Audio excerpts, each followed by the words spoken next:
have now Shravan, Marwan, Christophe, and Yifeng discuss basically the topic on heterojunction. Yeah, so I give the moderation to Shravan, who will lead that panel. Shravan, please. Thanks, Michael. So once again, welcome everyone. So, what we are trying to do here is just try to, discuss some of the specific topics that might have been the part of something like a thin red line within our presentations. But we would like to understand few topics a bit more to understand how heterojunction technology is progressing and what are the what is the outlook. I will just once again introduce myself. I'm Shravan Chunduri. I'm head of technology at TaiyangNews, and Professor Christophe Ballif is a director at CSEM Research Center from Switzerland, and Song Yifeng is a head of product management from Ryzen. And as we just heard something, a talk from Marwan Dhamrin, who is not only an expert of aluminum paste at Toyo, he's also a professor at Japanese University. So welcome everyone. Hello. Hello. Great. If I'm not boring too much, so I just would like to re-emphasize what we really, found in our report. So I think the most important thing what I found when I was preparing this report was there is a real sudden spike in the interest of heterojunction makers. So if you look at last year, it was everyone was thinking, okay, heterojunction could be one option, but as we are closing towards the end of the year, nearly every announcements that has something to do with PV manufacturing expansion plans, heterojunction has been in the headlines. What do you think is the main reason for this sudden rise in interest? Christophe, maybe you? Yes, okay. It's nice that we can see the other panel member, even though I wish we could see the attendance. Well, I think the reasons are kind of clear. I mean, PERC, as we mentioned, has made tremendous progress, but at some point you will need to introduce more steps, go to TopCon at the front, at the back in the very long term, and heterojunction remains very attractive from the efficiency. And we have seen this, huge improvement that there are now so many people coming in this high efficiency range with still very limited amount of production, and I would say even research compared to what has been done in the other fields. So we see this potential. We see that there is maturity in the equipment. So I think it's a good timing. But of course, also we have to take attention that many companies announce things and then do not realize them because they are facing some hurdles, especially on the cost side because of the silver. And in the end, we do not have yet this big production capacity. And I think it's going to take some time, and we're going to see many companies that try and that stop. I'm quite convinced. Okay. What do you think is the most important development? So, for example, would you like to name two real important developments that you think that have changed the scenario for heterojunction? Well, I think the trust is built in the fact that you can master first the fabrication process. For a long time, it was a little black magic from Panasonic, and then some institute, including ours, had made things more popular. And then more and more research groups start, and people realize, yes, I can do in my lab, relatively simply, I can do 24% or even sometimes 25% solar cell. So here you have this common understanding. It's no more black magic. It's a process you can master. It has all these nice benefits. So this makes a first big difference in the mindset of people.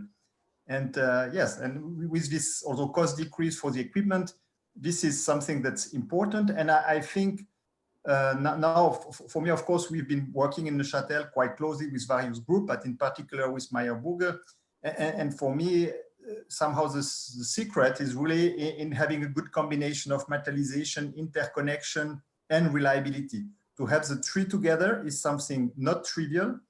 I think here companies will have to catch up, to be, at least several companies will have to catch up.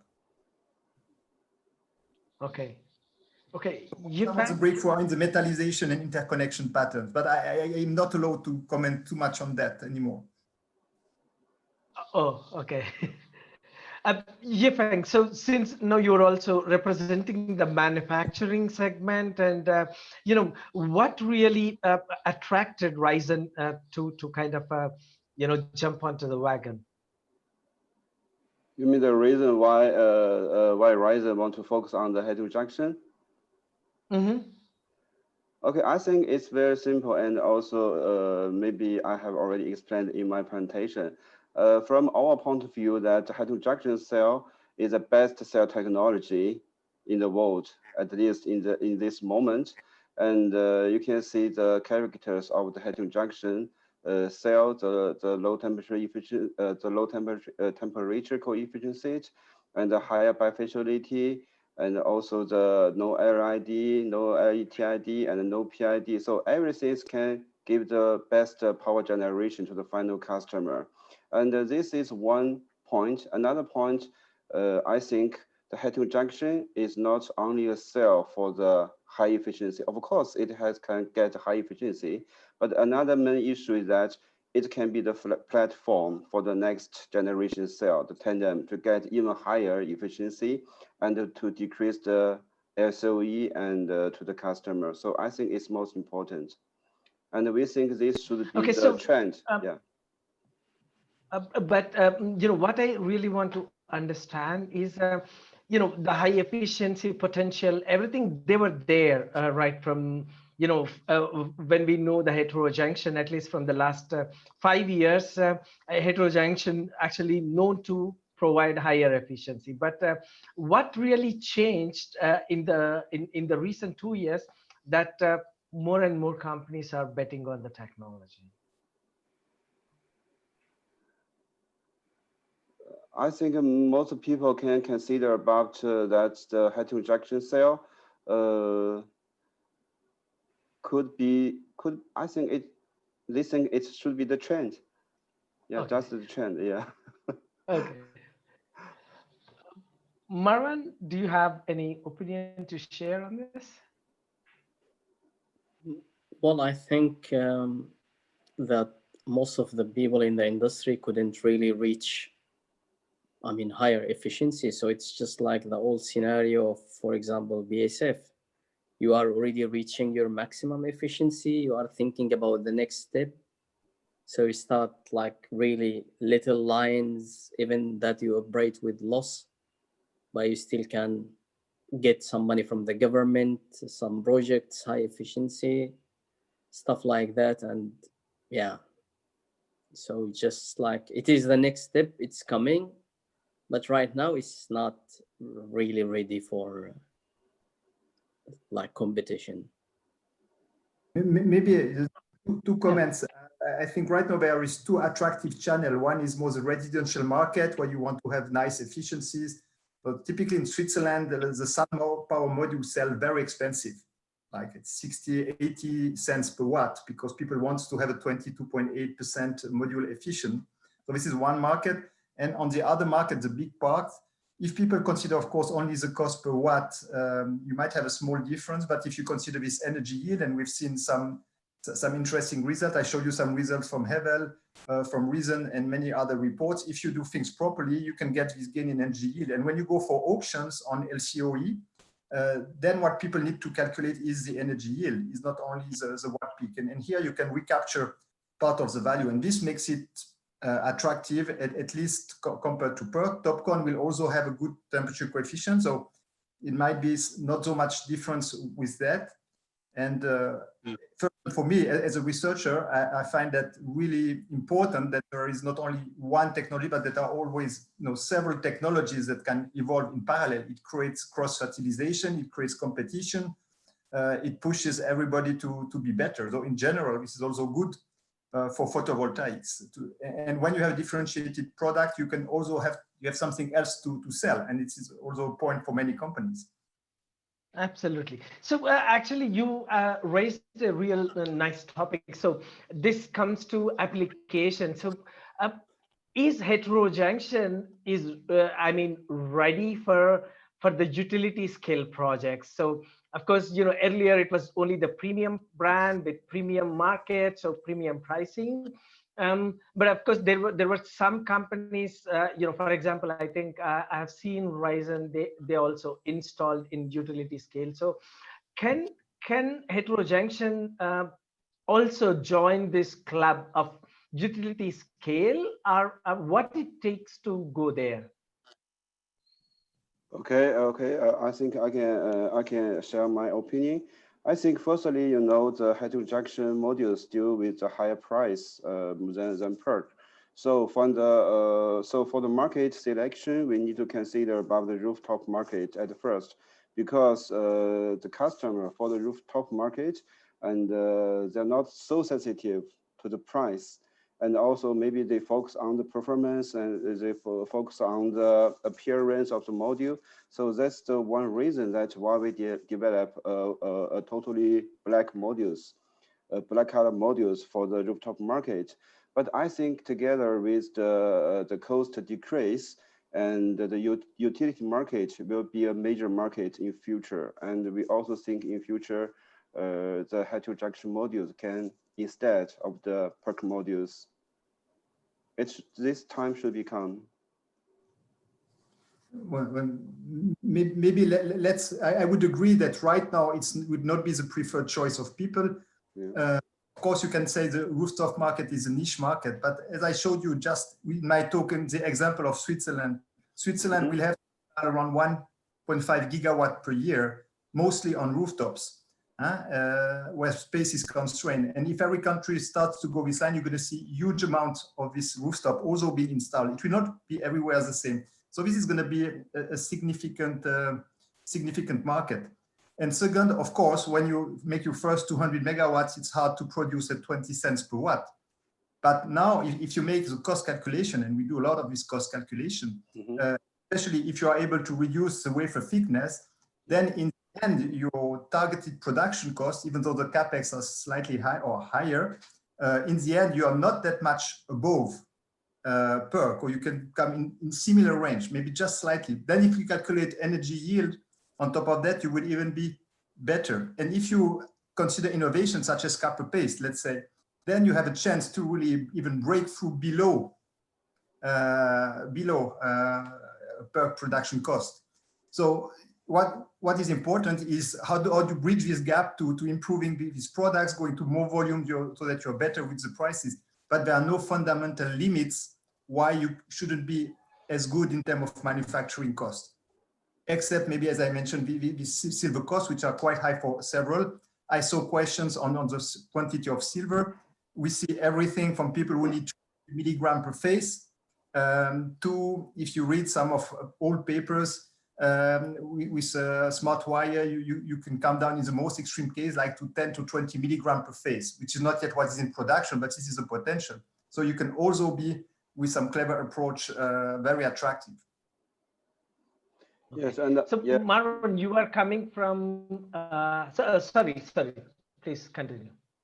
Yes, and I think also for the because there's one main characters of the heterojunction module with a very stable temperature coefficient. So for the market in the hot area like Middle East and like Australia, maybe like South China, and these places are very suitable to install this kind of modules because they can get the temperature to the affection of the temperature to the module generation, power generation will be less. So this is also a good point to select this kind of market as a target market. Okay. Okay, Marwan, you were coming from a country, I mean, you were now in the country where, you know, Japan, where you have a lot of demand. Actually, they have also very high regard for heterojunction technology. So what do you think? Do you have any overview about, you know, heterojunction technology in terms of application in Japan? Well, I mean, because Panasonic was here and before that Sanyo, so they could enjoy a good premium market because, you know, the installation cost itself is really high. So that's, I mean, you cannot really sense the module cost inside that with the labor cost that reached to $2 per watt in some times. So the people will enjoy. It's similar case to Swiss. If there is a premium, then the people will use a premium modules, and still like also competition of the premium market itself. So it's not only heterojunction. We have also the IBC from SunPower, the IBC from Sharp.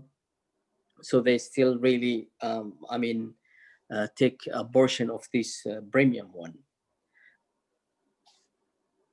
I just have a short question to Marwan, because in your very nice presentation, of course, you did not mention the potential price reduction for the copper silver paste, which everybody wants to know. So maybe can you say something on the, not say short term, but in the long term, what do you think you get? We are thinking about a 30% as a target in the long term.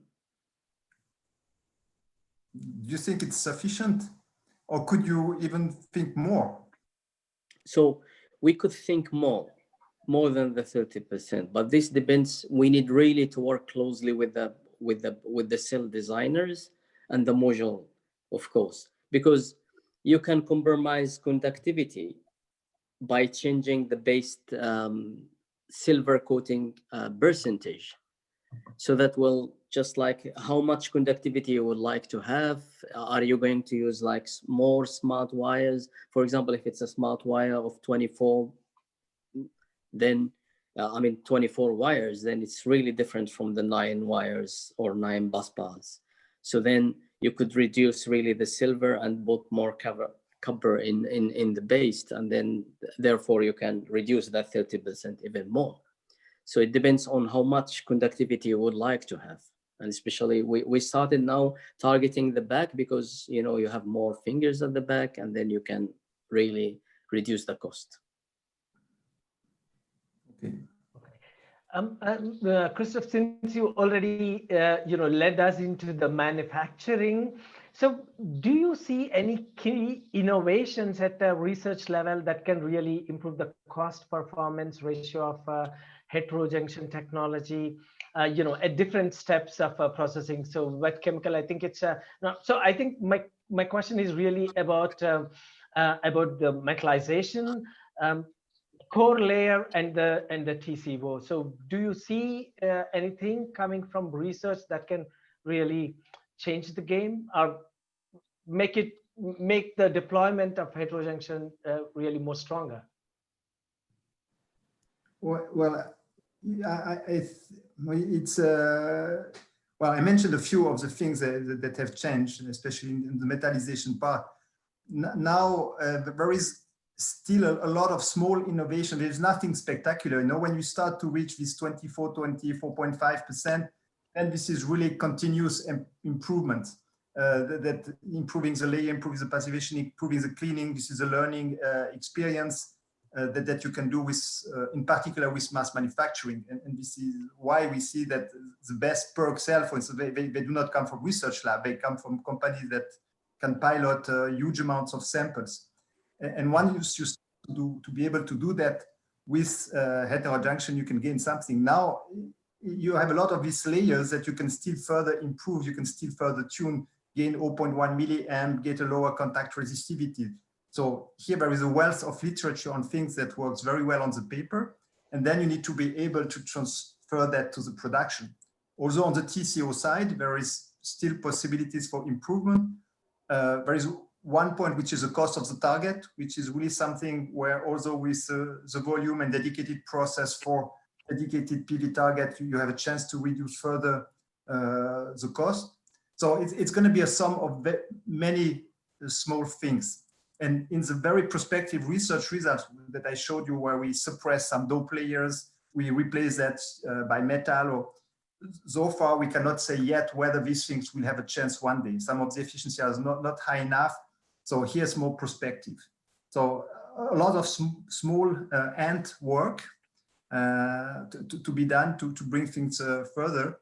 But as I mentioned, with efficiency will be the biggest leverage, and then this cost of silver and of the targets with indium or without indium, because there are also very nice results using other TCO without indium or with reduced indium quantity.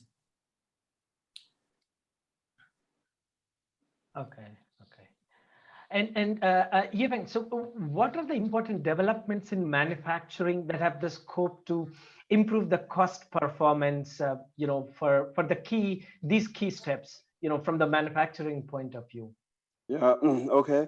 So from my point of view, if you consider about the cost down, I think firstly is the silver paste. Yeah, the silver paste should be decreased to half, and also the thickness of the wafer should also be decreased.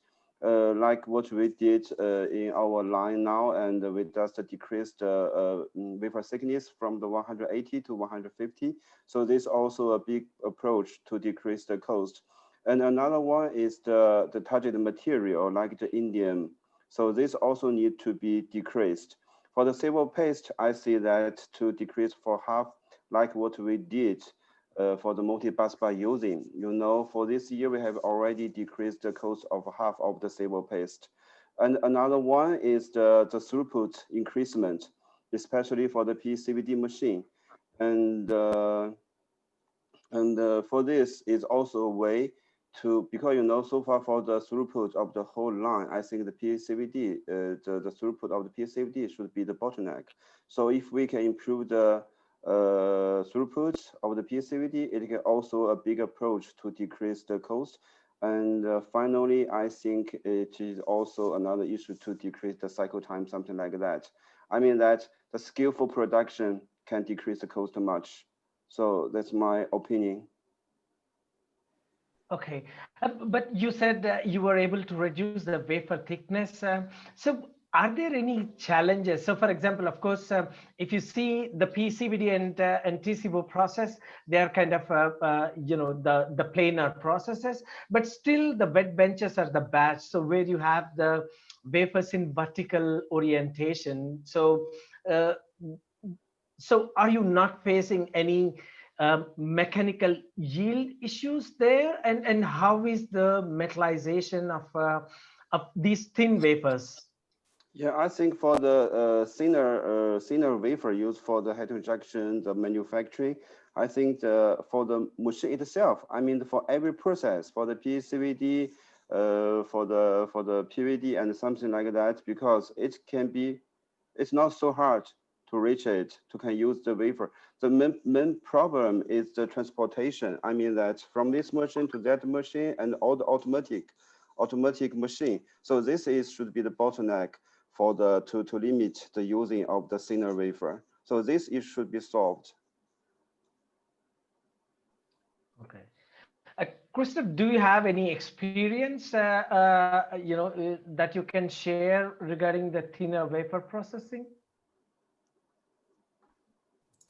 Yes, when our experience with industrial parties is, this wafer resistant. So that means in the lab, it's very easy to process 120 micron wafer because human is very good, at transferring one sample from one place to the other. So in terms of processing, we do not see really issues. And as Yifeng mentioned, it's really more the issue of getting the automation working well, being sensitive and being readapted. But let's say this is not a challenge that cannot be solved. And well, I mean, as you know, there are some companies, including the IBC, that works with relatively thin wafers and so on. So this seems like a doable challenge. But of course, it's also something and that we notice when you start to implement a full production. These are surface devices also. You know, it's very easy not only to possibly break, but also to damage passivation, and all the automation needs to be really thought in a very clever way. Otherwise, you will very quickly have, you know, some trace and some lowering of the voltage or of the fill factor. So here, this integration effort is sometimes something that's underestimated, and it takes quite some experience to solve it. So then talking one more aspect of the manufacturing, which is throughput. I think here, Marwan, I have a question for you. So you in addition to the copper paste, I think as of now, your main solution for heterojunction is silver. And then I don't know, I heard from one of the paste supplier, like the printing speed is really limited with the paste composition. So something like, you know, in low temperature cured paste, like the polymer base, they're using the flakes instead of the small spears. So which is kind of limiting the printing speed. So how do you see, I mean, is there do you see any light at the end of the tunnel? So what's your opinion here? So how we can do it better? Okay, so using the flakes is to improve the conductivity of the base itself. So once you get rid of flakes, then you have only spherical particles, and then the conductivity is down. But now we are more relaxed than before, because before with a 5 bus bar or 6 bus bar patterns, you need really very good conductive lines, which is not now, I mean, a big necessity as we go to 9 bus bars or 12 bus bars or even more. So then we can reduce a little bit of the flakes. But of course, the flakes is expensive. It's more expensive than the normal, silver, because you need to make them in flakes. They are hard to print, and most of the prints are around 200 millimeter, and the good base goes to up to 400 right now. So reduction of flakes, also compromising the conductivity by, using multi-bus bar the much as you can. So that will improve also printability. But also these polymers are really a nightmare. I mean, a tiny change in them will just probably improve printing, improve things, but then reliability, because it's a low temperature, reliability comes first. So you need really to be careful of choosing of these polymers and their curing nature and agents are also very important. Okay, so since you also talked about the reliability, so what can you re-emphasize about the reliability of your copper paste? Because it's also copper, so can you comment on that? As I show in the beginning of the slides, that we have really good disparate plating technology. So that means our particles are fully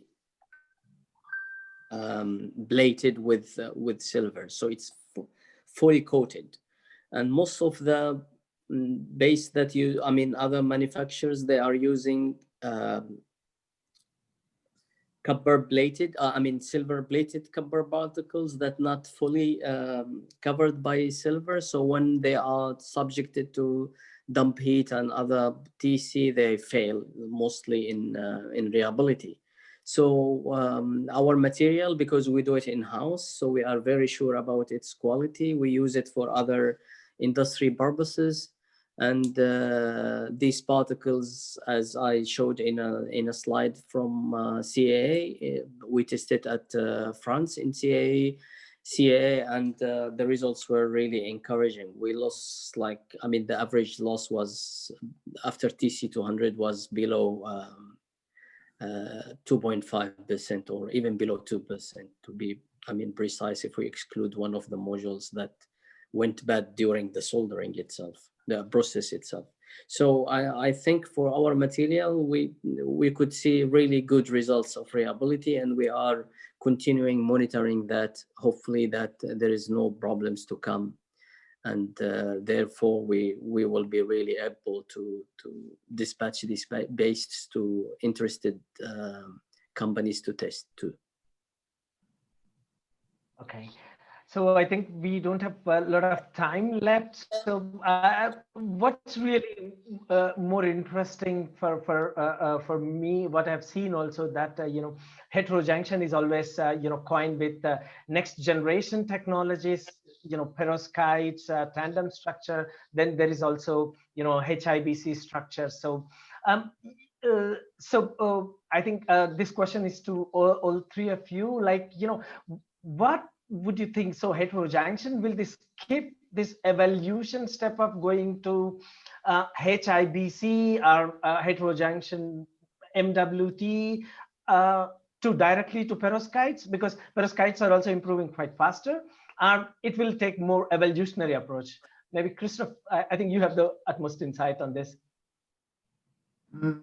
Well, I think it's still going to take time until you see good perovskite tandem on the market. So I would not overestimate the speed of deployment of tandem devices. Might still be, you know, a couple of years with maybe some companies making excursion, but it's still a long way. It is from our point of view, and we do also quite a lot of tandem solar cell. So I think that there are a few very interesting concepts for HBC, where you really can solve this problem of the parasitic absorption at the front, give you a lot of flexibility at the back. Like, you know, past paper, you can see that we have concept where there's not even indium left, where you could use copper paste or whatsoever. So you could even go with HBC to very attractive product. So it could be a transition step when you really need to gain the last 1 or 1.5% that you can rape out of silicon. But for that, I mean, you need good ideas, good concept, and we know it's doable. We have remarkable research and some also very nice results from Japanese groups. Whether the company will invest the time and money to develop that is another question. We didn't see much, let's say, in the last year. I think people are really focusing more on more standard devices right now. Okay. Yifeng, what do you think? Okay, I'm not a technical expert for this, but from my point of view, I think it will depending on which technology or which product can be the first one to have the cost-effective mass production.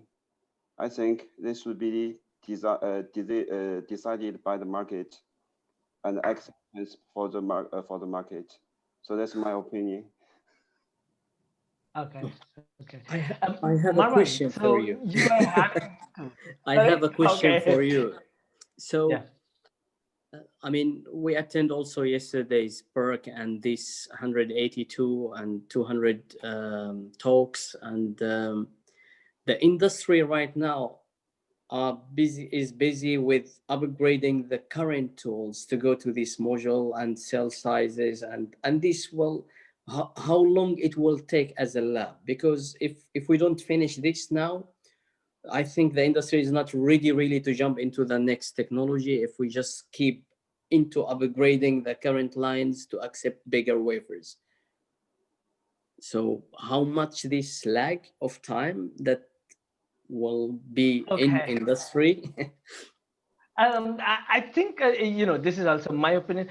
I think it's never going to be stopped, but I think the parallel development will take place. So for example, as you see, heterojunction, it was lagging behind for upgrading the wafer sizes.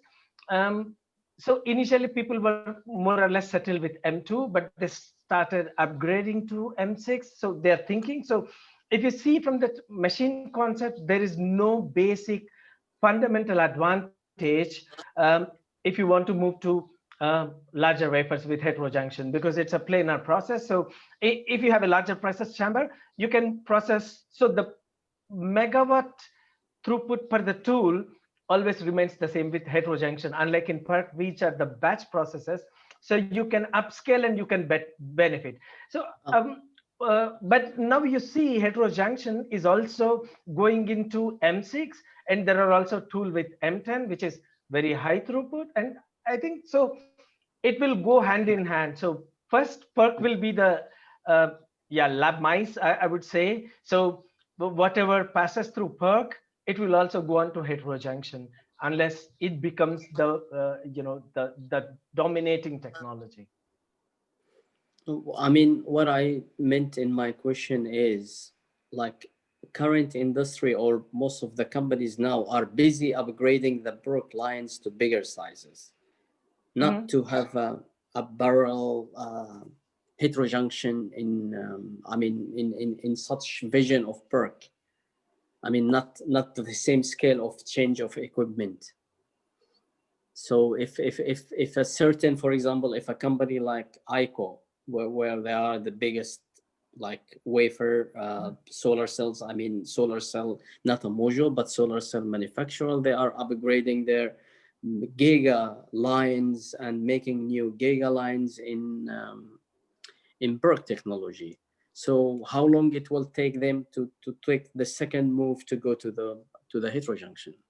Something like that. I think it's happening. It's also happening in parallel, right? So, for example, if you see the Tongwei, they have this very 100 gigawatt big plan, but heterojunction is part of that small chunk. So, I think this is how. But of course, here there are technology favorites. So, someone would try to bet on TOPCon, which is an evolutionary approach, and someone would take the heterojunction approach. So, it's not always one takes it all, at least to my knowledge. So there will be equal chunks. Maybe one message that I find important is that companies continue to invest in their innovative R&D to explore this future potential new technology. Is it IABC? Is it tandem solar cells? That of course they collaborate with research centers because it always takes time between new ideas and new product. And if you want to have something good in 2027, you need really to start now. And so we see a few companies making the move, but some companies are, that's true, just focusing on one product, one way. And at some point in an industry that becomes mature, they need to spend real money also on R&D and innovation and collaboration. And sometimes I doubt that some companies do that. Yeah, I agree for that. So yeah, I agree for that. I think I'm sorry that I think we are at 9. I mean Indian time 9:30, so we have to stop our discussion. I think that was really a very nice closing statement that Christophe has given. So I would like to thank everyone, and over to Michael. Okay, thanks everyone. Yes, I learned a lot, and if I learn a lot, I'm always happy. I hope everyone else learned a lot as well. But I think you did. I think that the speakers here did a really great job. So I'm really thankful to everyone contributing to this event. So. Again, so please, if you, our report is downloadable at TaiyangNews info reports. That's where you can download it for free. We are again very thankful to our sponsors on this day that were Ryzen and Toyo, also contributed greatly with content. We invite you to come back to day 3 tomorrow, where we will discuss on TopCon, which was sort of a competitor to HDT and was considered very promising because it is an easy upgrade, PERC upgrade. But interestingly, at the moment, the scale at the moment looks like it tips somewhat more to a heterojunction, although we have also some companies who are really pushing on the TopCon side. So we are very happy to have them with us tomorrow. Next slide, please. Right, so we will have Jollywood and Rena sponsoring tomorrow, and we will have on the panel first Shravan giving an intro to TopCon, having Jochen Rentsch from Fraunhofer, which basically developed the TopCon concept from scratch, have Holger from Rena speak about wet chemicals in that space, and have the leading manufacturer in this area, Jollywood, speak as well. Thanks again to everyone supporting this event, and we look very much forward to have all of you with us tomorrow again. Have a nice day if you're more in the American part, or enjoy your night soon if you're based in Asia. Thanks again to everyone, and also to the team at TaiyangNews. Bye-bye. Ciao. Bye-bye. Bye. Bye. Bye.